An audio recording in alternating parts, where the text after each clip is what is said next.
Thanks for joining me on my next video. Please subscribe if you haven't. Helps me to make more videos. In this video, I've got a 2016 Volkswagen Passat 1.8 liter turbo, and I've got some issues where the needle's starting to shake a bit, and the car's shaking, and the needle's going up and down. So it's got about 150,000 kilometers on it, and so what I'm going to be doing is changing the spark plugs. Hasn't been done before. So I'll be changing the spark plugs and as well as the coils. So let me show you what I've got. So I picked up these spark plugs from Rock Auto. Not promoting them, but I just find their service is great. Ordering online and having it delivered to my house. So these are the plugs I purchased. They're Ruthenium. The car calls for a iridium plug, but I'm going to try these and see how it goes. I'll put the part number on there for you. Well, here it is.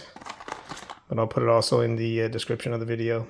And then I've got the DENSO coils. And here's the part number. I'll post that as well. I'll put that also in the comments as well. In the description of the video, sorry.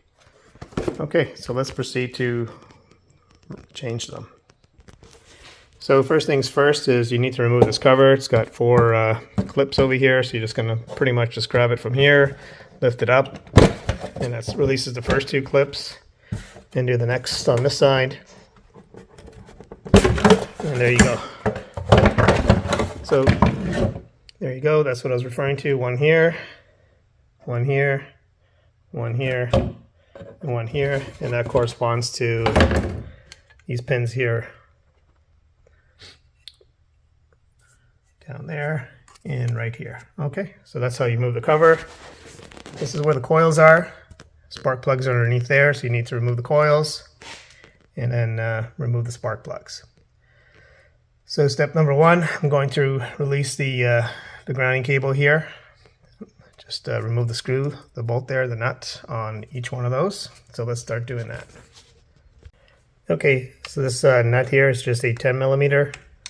And they're not on that tight. I had already broken that one, so they're not tight at all. As you can see, it's very loose. Very easy to undo. So I'm going to proceed to remove all those. Don't need to waste your time showing you that. Okay, so with those nuts off, just lift up the ground cable, remove that from all 4 of them.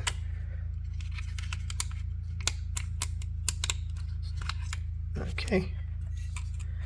And now we're going to proceed to undo these clips here. Bear with me. Okay, so I'm just going to show you how I remove the connector on the coil. I've got this little handy dandy tool I just picked up online, and what I do is I just put it underneath here and I wait for a click, and once it clicks I'm able to pry it out. As you can see, it's moving.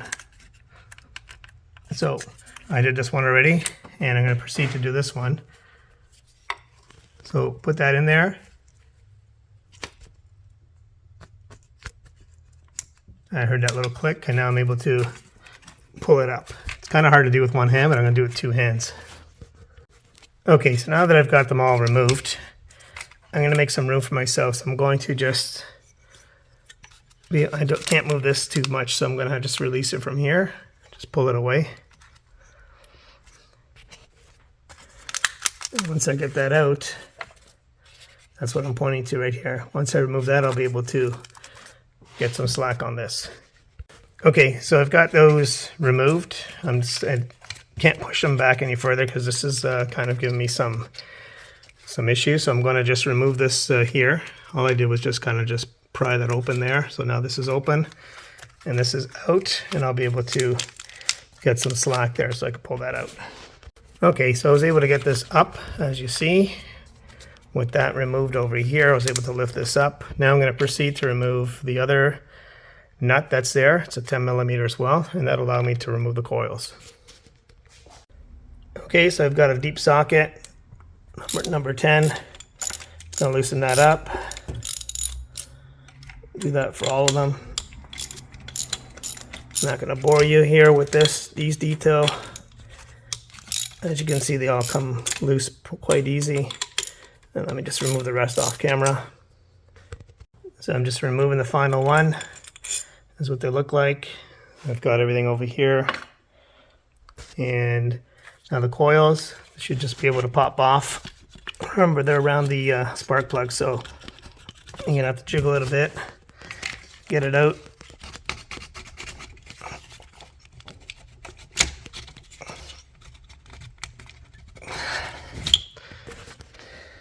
Okay, so if you hear me breathing heavy, it's because I just finished pulling these things out with 2 hands. I will say they were quite hard to get out. Just work at it. And so they're all out. This is what they look like. And I'm going to match it up against the ones I purchased. Okay, so this is the new one.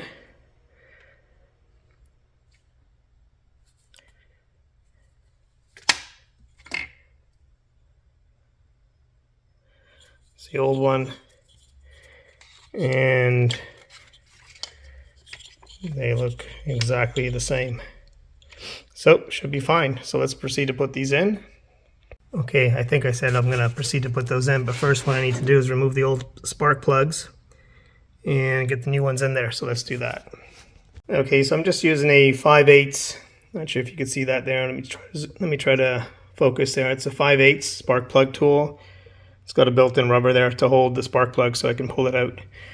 So basically just make sure you have it in there and you can feel that it's actually on the spark plug, and then just proceed to loosen it up. I'm going to do that for all 4. Just going to loosen it first. They're not on there that tight, just keep that in mind. So apologies, I don't know the exact torque specs for this, but just from what I'm gauging, it's not that much because they're quite easy to start to undo. That one was a bit tight. Okay, so let's remove these spark plugs. So just remove the plug. That's what it looks like after 150,000 kilometers. Not too bad.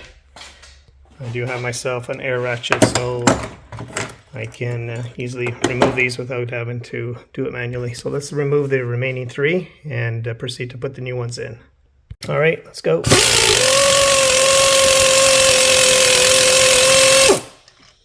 Okay, that's number 2. Okay, so I just finished removing all 4 spark plugs. That's what they look like, as I mentioned, after 150,000 kilometers.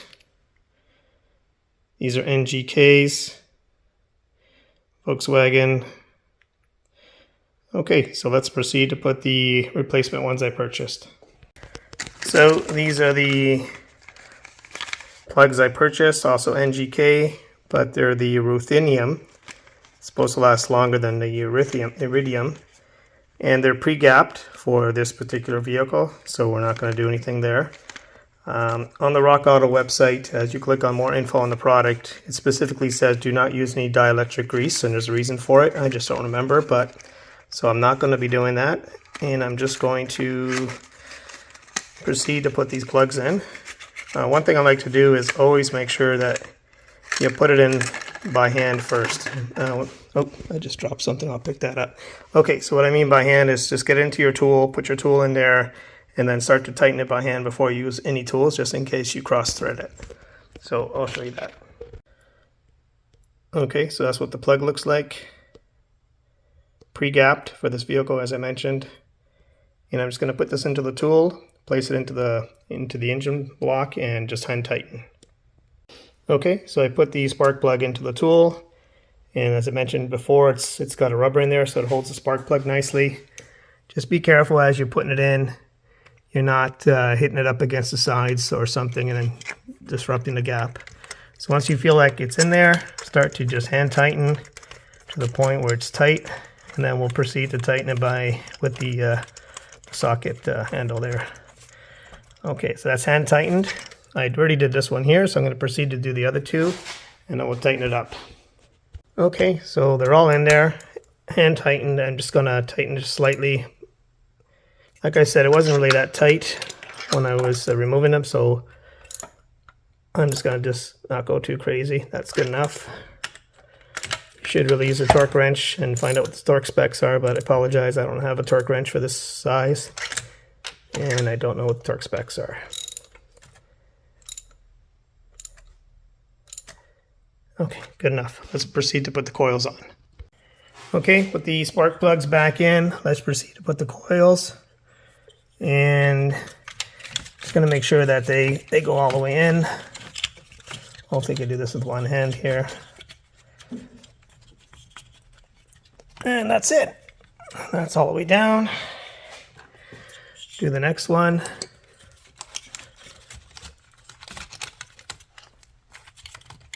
Oh, they went in a lot easier than they came out, that's for sure. Okay, next one.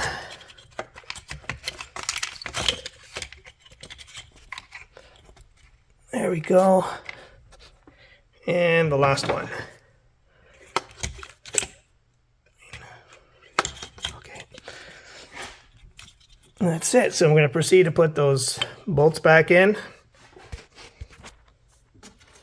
So I just started 2 of them.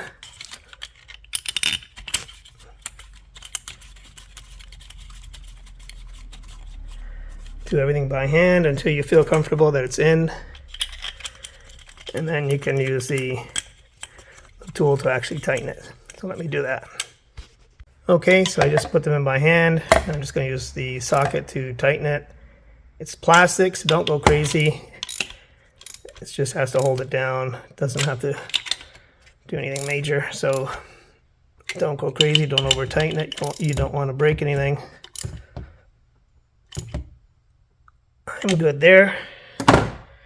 Let's proceed to put the connectors on. So you're going to want to line them all up together, and that way you can get them in. So let me do that. Okay, so I need 2 hands there to line them all up, and once they're lined up, you want to put them in and hopefully hear that click.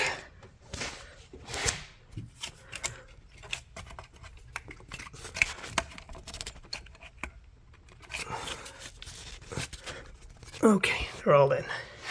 Okay, so I just made sure they went all the way in, pushed them a little bit further off camera there. They're all in. Proceed to put this ground cable back on and put the nut.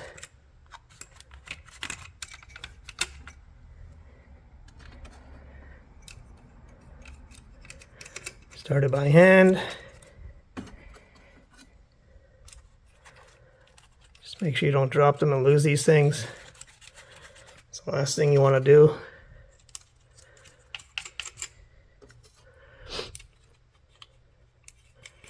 Okay, get my socket, tighten those up.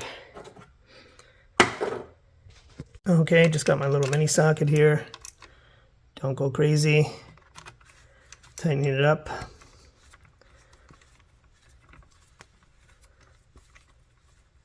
Should have did that one with a little, should have done that one more with my hand. Okay.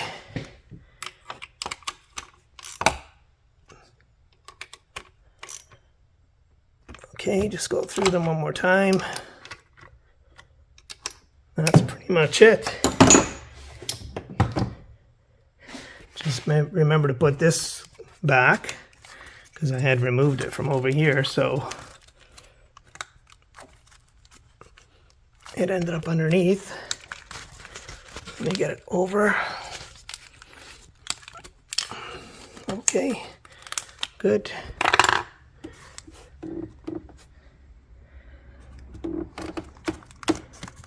And it just clips in there, like so. That's it. And that's done. Okay, put the cover back on and away you go. Thanks for watching. Please subscribe and give this video a like.